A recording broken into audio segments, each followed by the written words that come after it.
नमस्कार, मैं के.एन. निश्चल और आप सभी का हमारे YouTube चैनल नवनीत ऑफिशियल में स्वागत है।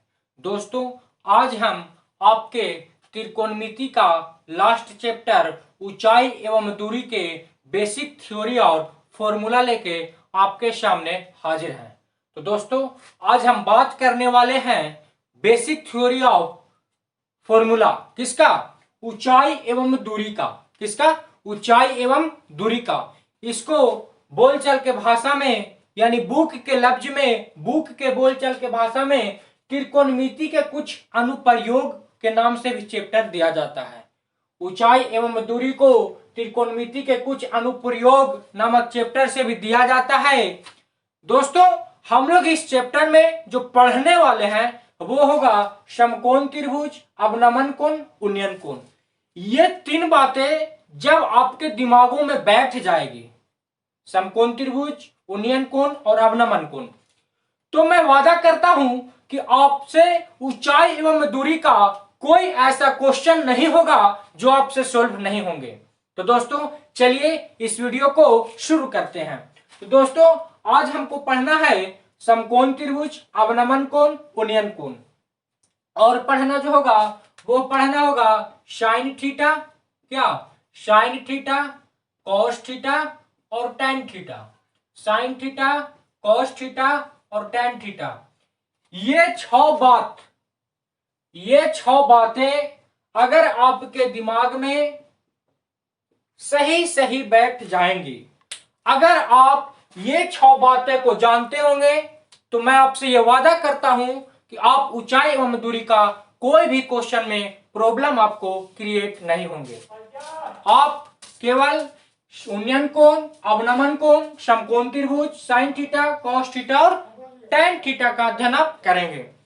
दोस्तों, मैं सबसे पहले आपको समकोण त्रिभुज बतलाना चाहता हूं। कौन त्रिभुज? समकोण त्रिभुज।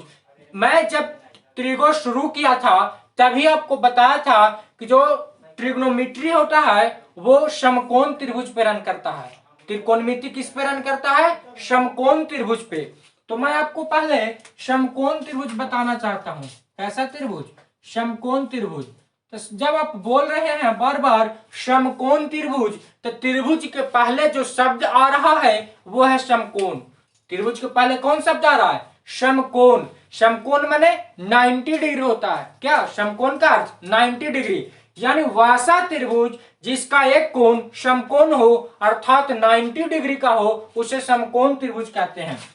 जैसे ये कौन है? समकोण त्रिभुज है जिसका कोण भी क्या है? समकोण है। कोण भी समकोण है। ये 90 डिग्री के सामने वाले भुजा को कर्ण कहते हैं। क्या? कर्ण। हिंदी में कर्ण कहते हैं, इंग्लिश में हाइपोटेनस कहते हैं, जिसको एच से डिनोट किया जाता है। समकोण त्रिभुज में 90 डिग्री यानी 90 डिग्री के सामने वाली भुजा को, इसके सामने कौन हुआ?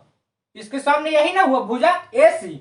तो 90 डिग्री के सामने वाले भुजा को कर्ण कहते हैं, इंग्लिश में हाइपोटेनस कहा जाता है, उसे एच से डिनोट करते हैं। अब आप जिस एंगल की चर्चा करें, मान लिया जाए कि एंगल चर्चा कर रहे हैं ए सी बी। कौन?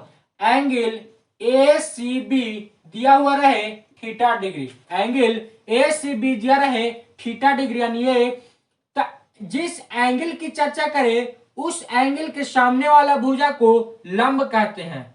जिस कोण की चर्चा करें उस कोण के सामने वाले भुजा को लंब कहते हैं। इंग्लिश में उसे परपेंडिकुलर कहा जाता है, डिनोट पी से किया जाता है। किससे? पी से। और जो ये एंगल जिसमें स्पर्श करे, जिस एंगल की बात कर रहे हैं जिसमें ये एंगल सटा हुआ हो, स्पर्श करे, उसे आधार कहते हैं। उसे आधार कहते हैं। क्या कहते हैं? आधार। इंग्लिश में बेस कहा जाता है, डिनोट बी से किया जाता है। अब आपको समकोण त्रिभुज में कर्ण मैंने बतला दिया, लंब बतला दिया, आधार बतला दिया। बस आपको एक बात की गौर करना होता है कि अगर ये एंगल यहां चला जाए, यानी एंगल ए सी बी का ना बात करके हम बात करें एंगल सी ए बी, यानी इस एंगल का अगर बात करेंगे तो इस एंगल के सामने वाला भुजा यानी जो बीसी होगा सामने वाला भुजा क्या कहलाता था? लंब, यानी बीसी जो होगा वो लंब होगा और ये भी आधार होगा। तो आपको गड़बड़ाना नहीं है, जिस एंगल की चर्चा करें, जिस कोण की चर्चा करें, उस कोण के सामने वाली भुजा, यानी मान लिया जाए कि ये एंगल है, क्या ये एंगल है, ये एक एंगल बन रहा है, तो इस एंगल से जो सामने वाली भुजा होगी वो लंब होगा, और जो ये एंगल बन रहा है, तो ये एंगल ऐसे बन रहा है, एंगल ऐसे, तो किस पे है? इस पे ना स्पर्श कर रहा है, ये तो कर्ण होगा ही। यहां पे जब 90 होंगे, 90 के सामने वाला क्या? कर्ण होगा ही। लेकिन ये एंगल जिस पे आके सटेगा उसको आधार कहेंगे और बी से डिनोट किया जाता है। और जब आप पहली बार समकोण त्रिभुज पढ़ रहे होंगे, पाइथागोरस प्रमेय की चर्चा हो रही होगी, तब आपने पढ़ा होगा कि समकोण त्रिभुज के बड़ा भुजा यानी कर्ण का स्क्वायर, जो समकोण त्रिभुज में बड़े भुजा का वर्ग बराबर अन्य दो भुजाओं के वर्गों के योगफल के बराबर होता है। समकोण त्रिभुज में बड़ा भुजा का वर्ग अन्य दो भुजाओं के वर्गों के योगफल के बराबर होता है। यानी समकोण त्रिभुज का जो कर्ण होता है वो लंब स्क्वायर प्लस आधार स्क्वायर होता है। क्या होता है? आधार स्क्वायर।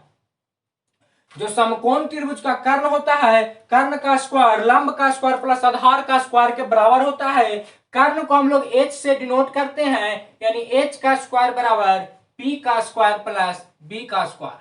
मैंने ये फॉर्मूला आपको इसलिए बताया कि जब त्रिभुज में दो भुजा दिया हुआ रहे, जब त्रिभुज में दो भुजा दिया हुआ रहे, तब तीसरी भुजा को निकालने के लिए ये पाइथागोरस प्रमेय लगाकर आप आसानी से उस तीसरे त्रिभुज की लंबाई यानी मैग्नीट्यूड को आप निकाल सकते हैं।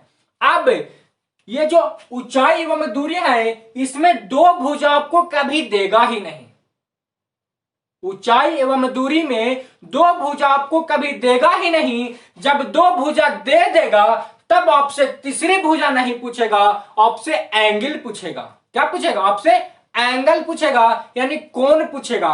अगर ऊंचाई और दूरी यानी आधार और लंब दे दिया तो आपसे पूछेगा कि आधार और लंब के बीच बने कोण का माप ज्ञात कीजिए। यानी अगर ये लंब और आधार दे दिया, लंब और आधार, तो ये एंगल पूछेगा या ये एंगल पूछेगा, ये दोनों एंगल में से कोई एंगल पूछेगा।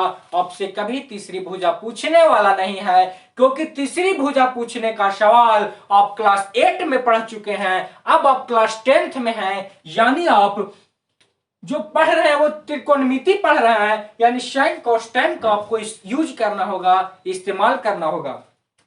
तो मैं अब आपको बतला दूं कि अगर जो दो भुजा दे दे और एंगल पूछे, दो भुजा दे दे, तब आप गौर करेंगे कि जो दो भुजा दे रहा है वो कौन है? लंब है कि आधार है कि कर्ण है?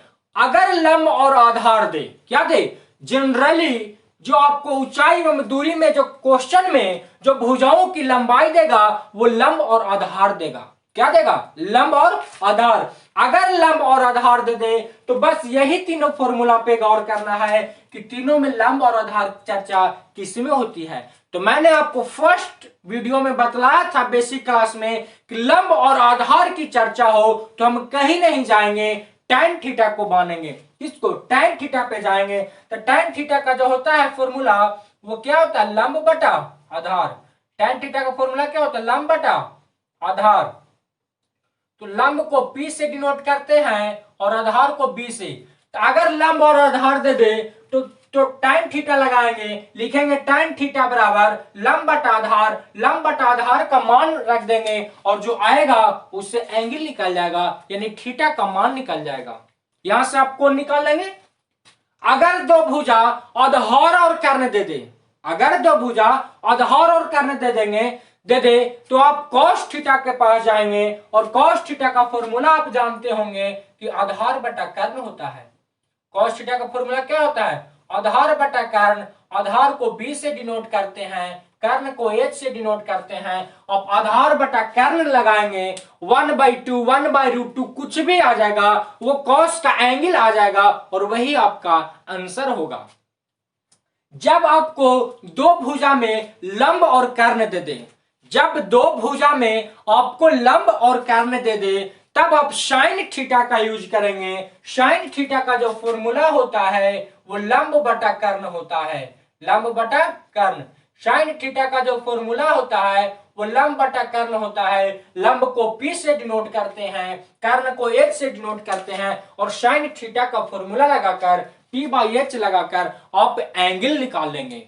ये बात हुआ कब? जब दो एंगल दे दे, सॉरी, जब दो भुजा दे दे एंगल निकालना हो तब यूज करेंगे साइन कॉस टैन का। जब दो एंगल दे दे, सॉरी, जब दो भुजा दे दे एंगल निकालना हो तब साइन कॉस टैन का यूज करेंगे।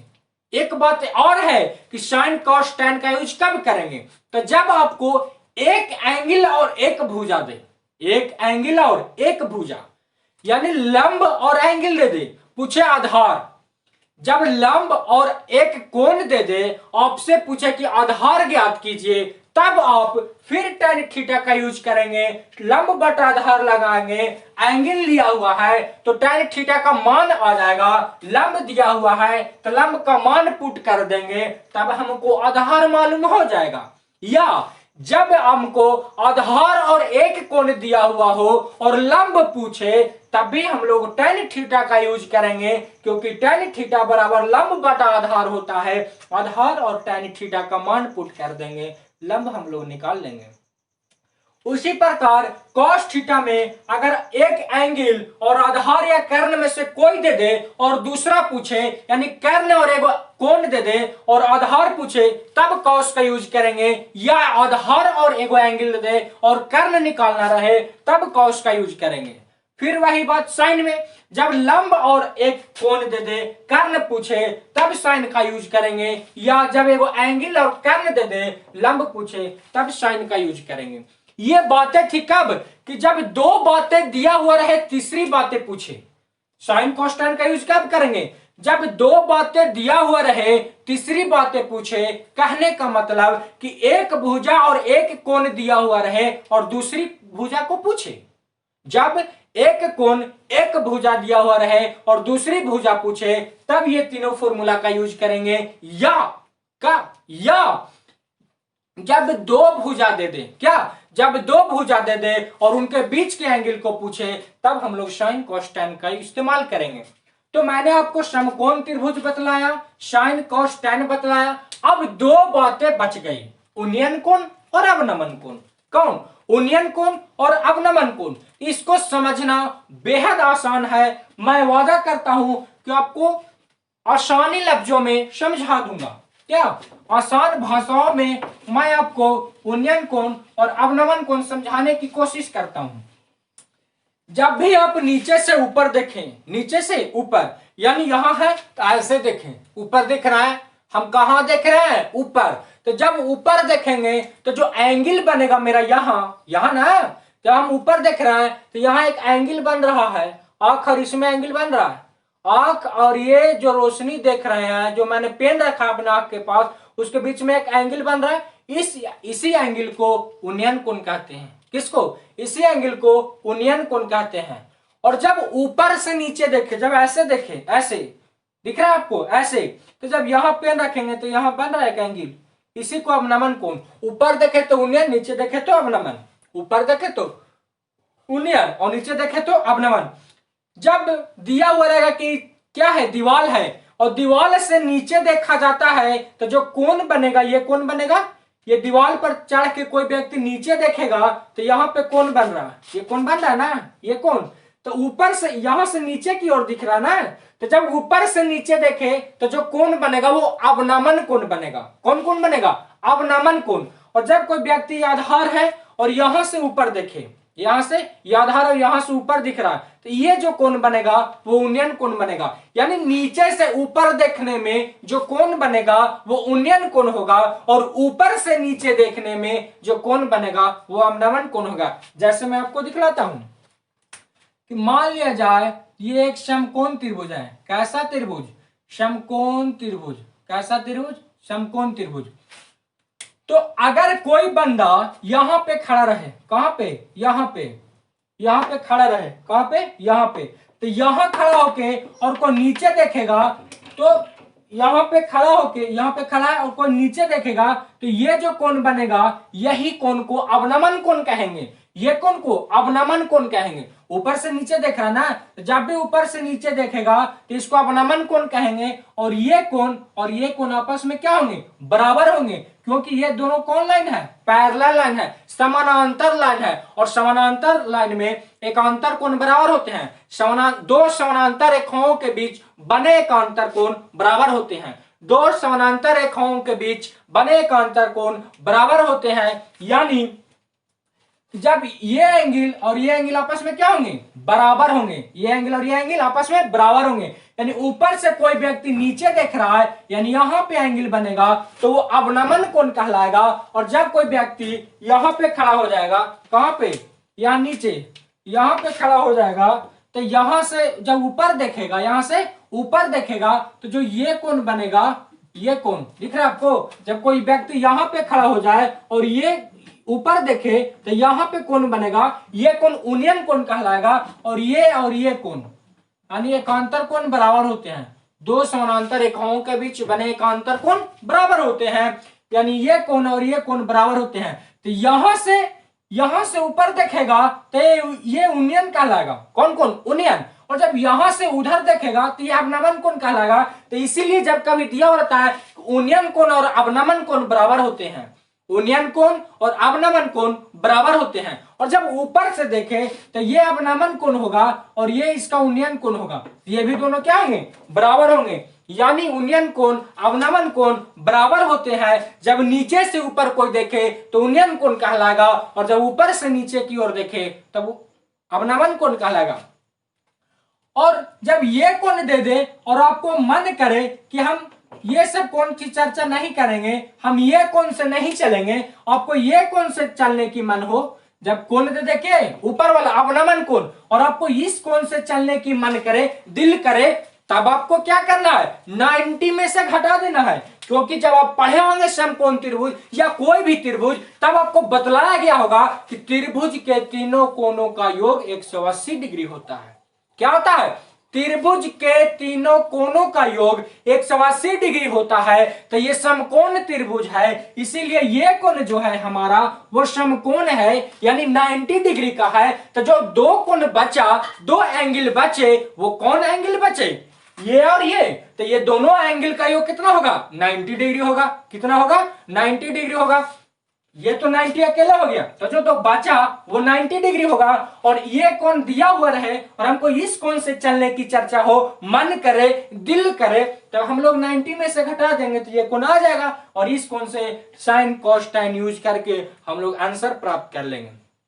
तो दोस्तों ये था बेसिक थ्योरी ऊंचाई एवं दूरी का, हाइट एंड डिस्टेंस का, जिसको त्रिकोणमिति के कुछ अनुप्रयोग भी कहते हैं। तो दोस्तों मुझे पसंद है कि ये वीडियो आपको अच्छा लगा होगा, पसंद आया होगा, आप इसको समझ गए होंगे, ऐसा मैं आपसे आशा करता हूं। अगर आपको ये वीडियो पसंद आया तो आप वीडियो को लाइक करें, दोस्तों के साथ शेयर करें। अगर आप ये चैनल पे नए हैं तो चैनल को सब्सक्राइब करें। फिर मिलेंगे आपसे एक नया वीडियो लेकर, तब तक के लिए